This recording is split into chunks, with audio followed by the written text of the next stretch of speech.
choisis de ne pas être blessé, et tu ne te sentiras pas blessé.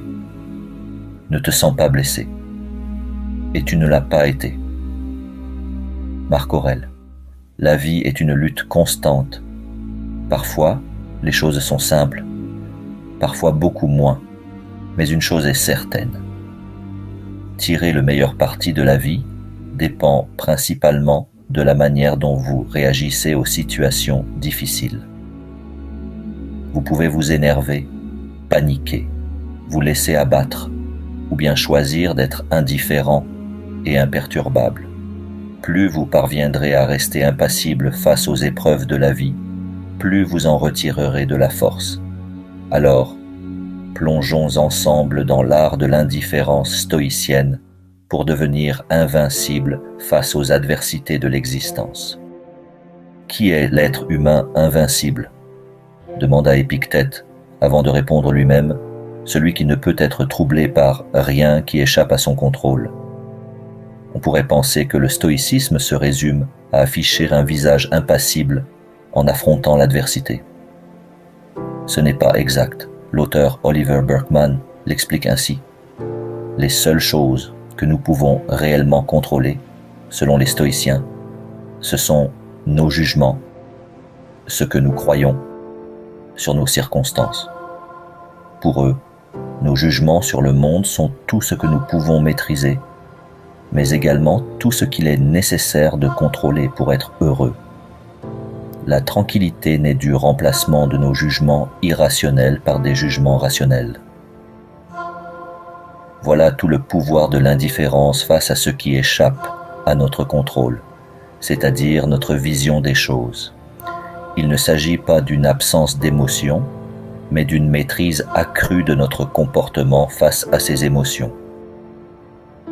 En vérité, l'indifférence est bel et bien une puissance appliquée de manière sélective, et vivre ainsi est non seulement possible avec l'adoption consciente de certaines attitudes, mais ouvre la voie à une vie plus libre, plus vaste, plus aventureuse.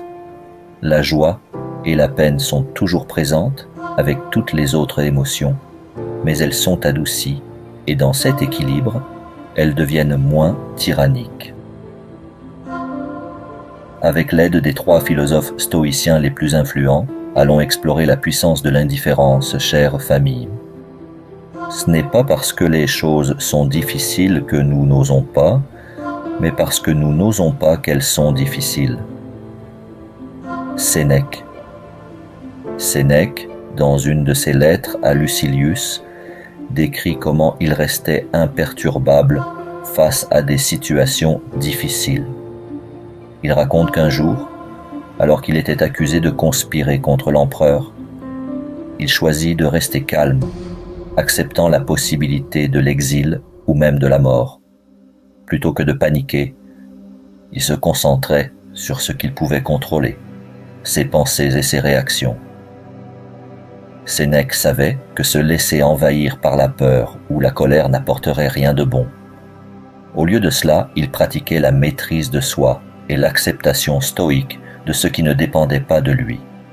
Dans notre monde moderne, nous pouvons rencontrer des situations similaires. Une perte d'emploi, une rupture amoureuse, ou même des tensions au sein de la famille. Prenons l'exemple d'une dispute familiale. La réaction naturelle serait peut-être de réagir avec colère ou frustration. Mais comme Sénèque l'a montré, l'approche stoïque consiste à garder son calme, à se détacher des émotions immédiates et à se concentrer sur la résolution ou l'acceptation de ce qui ne peut être changé. Cela nous rend véritablement invincibles face aux turbulences de la vie. Marc Aurèle nous rappelle : si tu es affligé par une chose extérieure, ce n'est pas elle qui te trouble, mais le jugement que tu portes sur elle. Cette pensée incarne son imperturbabilité face aux événements de la vie. Durant une bataille épuisante sur le front germanique, Marc Aurèle fut confronté à des situations désespérées, la faim, les pertes humaines et l'épuisement de ses troupes. Pourtant, il restait calme, conscient que la seule chose qu'il pouvait véritablement contrôler était son propre esprit et son jugement sur les événements extérieurs. Dans notre monde moderne, cette sagesse trouve un écho dans des moments de pression sociale. Par exemple, imagine que tu subisses des critiques en ligne ou des attaques sur les réseaux sociaux. Tu peux choisir de ne pas te laisser emporter par ces jugements extérieurs, tout comme Marc Aurèle l'aurait fait face aux défis de son époque. C'est dans ce contrôle intérieur que se trouve la véritable force d'être invincible face aux perturbations du monde extérieur.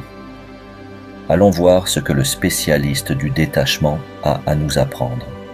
Épictète disait « Ce qui trouble les hommes, ce ne sont pas les choses, mais les jugements qu'ils portent sur ces choses. » Ces mots sont puissants, surtout venant d'un homme qui a connu l'esclavage et la souffrance. En tant qu'esclave, Épictète a vécu des abus physiques et psychologiques, et pourtant, il demeurait imperturbable. Un jour, son maître lui tordit la jambe au point de la briser. Épictète, dans un calme absolu, l'avertit simplement « Si tu continues, tu la casseras. » Et quand l'os céda, il ne montra aucune colère, aucune haine. Il avait compris que, même dans la douleur, la maîtrise de son esprit était la seule liberté véritable. Imagine-toi dans une situation où tu es confronté à des injustices, des paroles dures, ou même à la trahison d'un ami proche. La tentation de réagir avec colère est forte, mais, comme Épictète, tu peux choisir de rester calme et maître de toi-même. Les émotions et les événements extérieurs ne peuvent t'atteindre que si tu leur donnes ce pouvoir. Dans un monde où nous sommes constamment exposés à des frustrations, des déceptions, il est possible de garder son calme et de se libérer intérieurement, peu importe ce qui se passe à l'extérieur. C'est cette force intérieure, ce choix de ne pas être affecté par les circonstances, qui fait de toi quelqu'un d'imperturbable et, au fond, d'invincible. Tout au long de cette vidéo, nous avons vu comment les plus grands stoïciens, de Marc Aurèle à Épictète, ont incarné l'imperturbabilité face aux épreuves de la vie. Marc Aurèle, en tant qu'empereur, a dû faire face aux trahisons, aux magouilles politiques et à la pression constante de l'Empire. Sénèque, quant à lui, naviguait dans un monde d'intrigues et de manipulations, et malgré tout, il restait maître de ses émotions. Et puis il y a Épictète qui, bien qu'esclave et victime de violences brutales, a su garder une sérénité absolue en se concentrant sur ce qu'il pouvait contrôler, son esprit. Être imperturbable, c'est comprendre que la véritable force ne réside pas dans ce qui nous arrive, mais dans la manière dont nous y réagissons.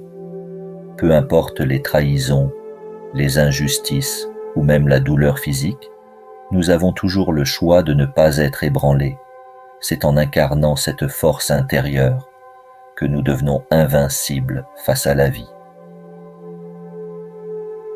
Et comme ces sages stoïciens nous l'ont montré, c'est cette maîtrise de soi qui nous permet de traverser les pires tempêtes avec calme et clarté. La grande leçon à retenir de ces enseignements stoïciens est simple. La vraie force réside dans notre capacité à rester imperturbable face aux épreuves. Que ce soit les trahisons, les magouilles ou même la violence, c'est notre réaction et non les événements qui déterminent notre paix intérieure. Être invincible, c'est choisir de ne pas être affecté par ce qui est hors de notre contrôle. Si vous souhaitez intégrer cette sagesse dans votre vie, commencez dès aujourd'hui à cultiver cette indifférence stoïcienne aux aléas extérieurs. Concentrez-vous sur ce que vous pouvez maîtriser et laissez le reste glisser.